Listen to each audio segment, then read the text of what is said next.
सुनाओ Keynes technologies India limited, अब देखिए 3,338 का प्राइसिंग देखने मिला एंड एक टाइम पर रिकवरी स्टार्ट हुई थी बट वो रिकवरी फेल हो गई है एंड हम आ चुके हैं लोअर लेवल पर। Hi this is Dev and watching traders diary. थोड़ा सा ना ध्यान दीजिए, जितना पहले एक हाइप बनी हुई थी, हाइप नहीं कह सकते एक्चुअल बेसिस पर, अगर आप देखें हाइप नहीं कह सकते।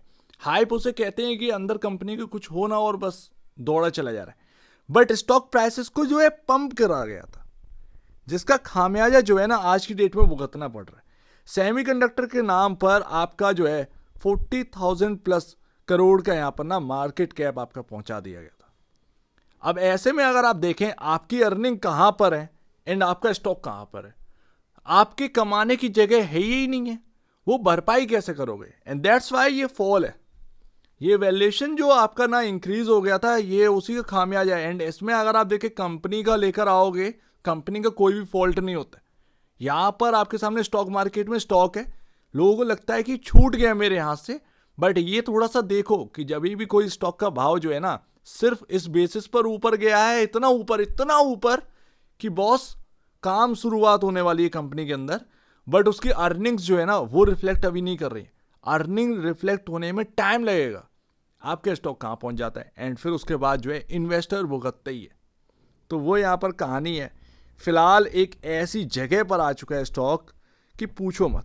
यहाँ पर जो मैंने आपके सामने लेवल रखा था 4,566, ये आज की ना बहुत पहले की बात है, ये बना हुआ है मेरे सामने एंड उसी जगह से ये स्टॉक जो है वो फॉल किया है एंड डबल टॉप यहीं पर बना है 4,566 रुपए पर डबल टॉप है। ध्यान रखिएगा जब भी ये प्राइस क्रॉस होगा ना, इसके अंदर सडनली यहाँ पर ना एक अलग ही एनर्जी आएगी इस स्टॉक के अंदर, बट वो जगह जो बनती है ना वो 5,200 5,300 तक ही बनती है, यानी 700 रुपए का और यहाँ पर ना आपके सामने तेजी देखने मिल सकती है। फिलहाल जिस जगह पर ये है वो बड़ा खतरनाक है।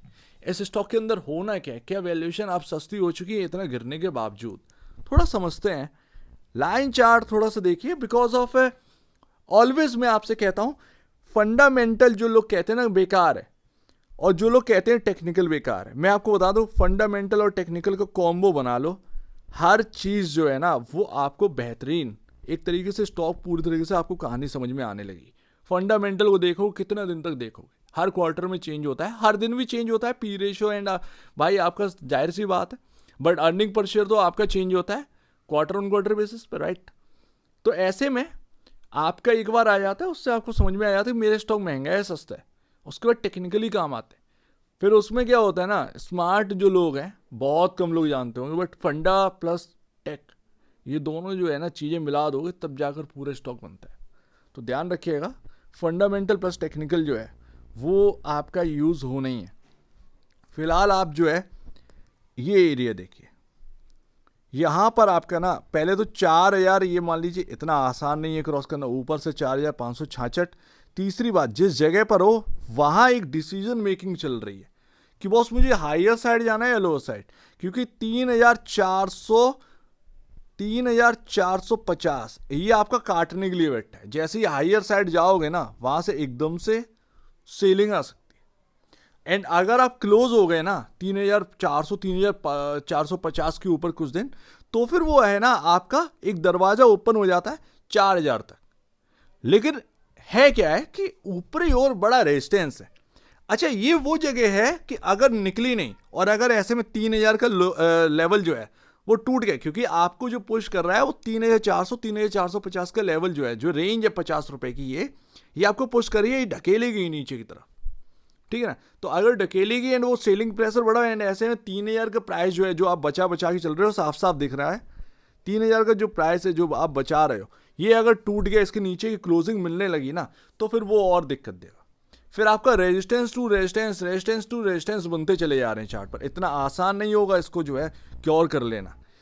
अच्छा केन्स टेक्नोलॉजीज के शेयर होल्डिंग पैटर्न बड़ा यार डिफरेंट, मतलब जिस चीज पर भरोसा उसी चीज में ना ये दिक्कतें देखने को मिल रही है। सितंबर 2024 में सबसे हाईएस्ट है यहाँ पर होल्डिंग थी, माफ करिएगा, हाईएस्ट होल्डिंग थी 14.92%, राउंड फिगर में 15% मान लो। 15% से ये हर क्वार्टर में ना कम हो रही है एंड अब जो है मार्च 2026 का पैटर्न जब आया ना तो 7.28% का जो FIs की होल्डिंग है वो रहेगी एंड लगातार जो DIs थे वो 23.66% पहुंच गए थे सितंबर 2025 में। जैसे ही FIs कम करना स्टार्ट करते हैं, एक साल बाद ही ये यहाँ पर ना बिकवाली करना स्टार्ट करते हैं, हाईएस्ट पोजीशन से सीधे आ जाते हैं 15.13। यानी कुछ तो दिक्कत है, कुछ ऐसी दिक्कत है चूंकि थोड़ा सा ना एक परे है। बट मैं आपसे कह रहा हूं ना कि आप वो दिक्कत को ना ज़्यादा दौड़ो मत, आप ये देखो कि आपके फाइनेंशियल कहाँ पर है और आपका जो है स्टॉक कहाँ पर पहुंच गया था। अगर कोई कंपनी का आप सोचिए, ये रहा मार्च 2026 का पूरा सेल्स का नंबर, ये रहा आपका ऑपरेटिंग प्रॉफिट, राइट, 10% एबव है, ठीक है ना। लोगों को लगा धुआंधार हो जाएगा भाई, ऑपरेटिंग प्रॉफिट जो है ना वो छप्पर फाड़ कर आएगा, बट ऐसा हुआ नहीं।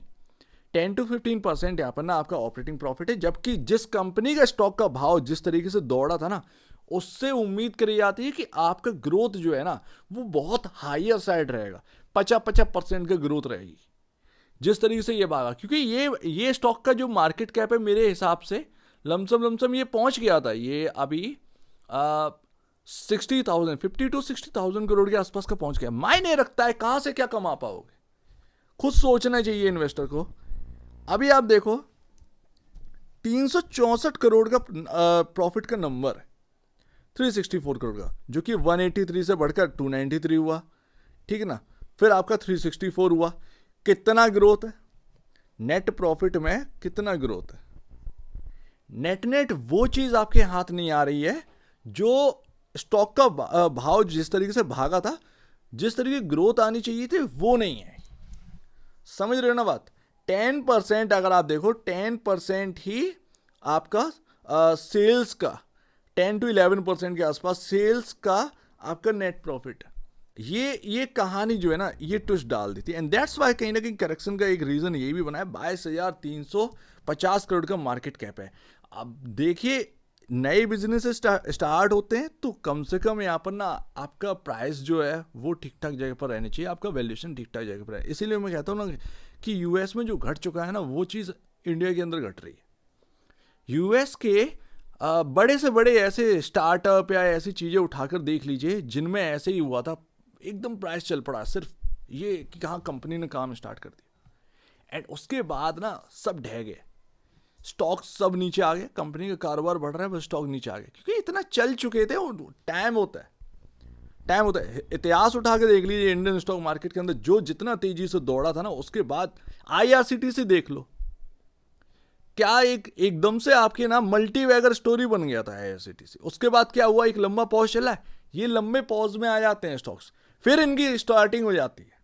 तो अभी 61.42 का P ratio against 39.62 and 4.71 time price to book value है।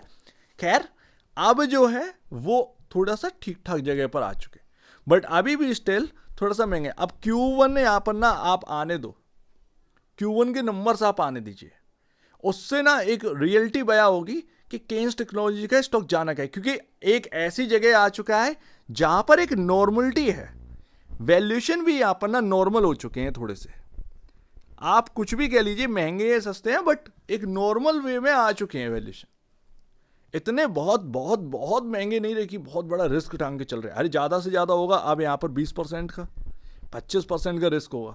इतना ना एक जो मार्केट में काम करता है वो इसको इक्विटी के तौर पर ना उसको मैनेज करना आता, वो मैनेज कर लेगा।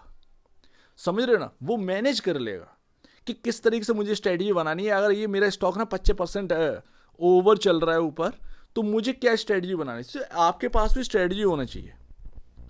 बाकी अगर आप देखेंगे तो यहाँ पर ना मूविंग एवरेज कहाँ पर है, एक है आपका 100 डे में 3600 पर एंड एक है आपका यहाँ पर 3400 पर। ये आपका इंपॉर्टेंट है 50 डेमा, 50 डेमा इंपॉर्टेंट है। एक बार 50 डेमा के ऊपर टिकने लगे ना, 2 दिन 3 दिन यहाँ पर जो है टिकने लगे, ठीक है ना, उसके बाद ये मूविंग एवरेज अपना कमाल करना स्टार्ट करेगा। फिर उसमें क्या होता है, उसमें स्टॉप लॉसेस लगा दिए जाते हैं, जैसे कि 3200 का एक इंपॉर्टेंट जगह है, वहाँ आपने 3200 पर जो है स्टॉप लॉस ले लिया, ठीक है ना, कोई 3000 का स्टॉप लॉस ले लेता है।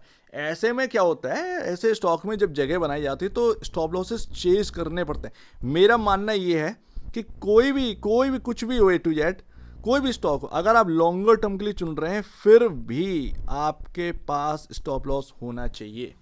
बिकॉज ऑफ, क्योंकि एक तरीके से कोई भी कंपनी जैसे या तो स्टार्टिंग वे में होता कि आप समझ में आ गए कि हाँ भाई प्राइस जो है वो कोई पंप किया नहीं गया, प्राइस एकदम से दौड़ा नहीं है, एक ऐसी जगह पर है जहाँ से आप शुरुआत है कंपनी की, आपने जो है इन्वेस्ट करके बैठ गए, आपको भरोसा है कि हाँ भाई ठीक है सारी चीज़ें ठीक है क्लियर। लेकिन जब वो प्राइस चल जाता है ना उसके बाद नीचे एंड वॉलेटाइल हो जाता है, उसके बाद क्या होता है ना, लॉन्गर टर्म के लिए अगर आप आ रहे हो स्टॉप लॉस चेंज करके रखिए इंपॉर्टेंट जगह पर, क्योंकि अगर आपके स्टॉप लॉस ट्रिगर हो रहे हैं ना, इसका मतलब ये है कि अभी उसके अंदर बॉटम बना नहीं है, मेन चीज़ ये होती है। बट केन्स टेक्नोलॉजीज आप ये मान के चलिएगा कि हाँ काफ़ी कुछ नॉर्मल हो चुका है, प्राइस टू वैल्यू 4.71 टाइम है, अगर ये Q1 के नंबर अच्छे आ गए, थोड़ा सा कंफर्ट आ गया, देन इसके अंदर ना जो वापस से जो एक प्रोग्रेस होनी है अगर, तो धीरे धीरे वो क्वार्टरली नंबर्स ही इसको जो है मजबूत कर सकते हैं, इसके प्राइस को जो है स्टेबल कर सकते हैं। अदरवाइज चार्ट जो है वो पूरा बिगड़ा हुआ है। ध्यान रखिए 3450 काफ़ी इंपॉर्टेंट है, जब तक ये क्रॉस नहीं होगा, वो मूविंग एवरेज के ऊपर नहीं आएगा, क्योंकि मूविंग एवरेज भी वहीं पर है, तो वो दिक्कत में रहेगा एंड ये पुश करेगा आपको नीचे की तरफ। तो ये एक ऐसी जगह है, यहाँ इस जगह पर अभी केन्स टेक्नोलॉजीज है कि यहाँ से कुछ भी पॉसिबल है, कुछ भी पॉसिबल है। तो ये ध्यान रखिएगा, ये स्टॉक का भाव किधर भी जा सकता है, इस जगह पर आ चुका है ये। अगर 3000 टूटा तो दिक्कत, ठीक है ना, तो वो ध्यान रखिएगा। अगर 2-3 दिन क्लोजिंग मिल गई यानी कि वो हल्का हो गया 3000 का, तो लेट्स सी देखते हैं यहाँ पर क्या रहता है। बट ध्यान रखिएगा कि ज़्यादा से ज़्यादा अगर करेक्शन इसमें होगा अभी तो 20-25% का आपको ओवर वैल्यूड स्टॉक लग रहा होगा, इससे ज़्यादा नहीं होगा। या नहीं होगा करेक्शन ये नहीं पता, बट यहाँ पर ना, क्योंकि अगर वो लेवल टूटे तो फिर तो वो तो करेक्शन में तब्दील हो ही जाना है। बट बाई फंडामेंटल बेसिस पर अगर आपका जो है 20 से 25% महंगा दिख रहा है तो कोई बहुत ज़्यादा नहीं, इसको टैकल किया जा सकता। कैसे टैकल करना है ये फिर तुम सोचना। सो उम्मीद है कुछ आपको समझ में आया होगा। एक बार निवेश से पहले या बेचने से पहले अपने ब्रोकर एडवाइस से जरूर सलाह लीजिएगा, खुद की स्टडी करेगा, उससे बेहतर कुछ भी नहीं है, खुद की स्टडी मस्ट है। तो आप दीजिए वीडियो देखें, बहुत धन्यवाद दोस्तों।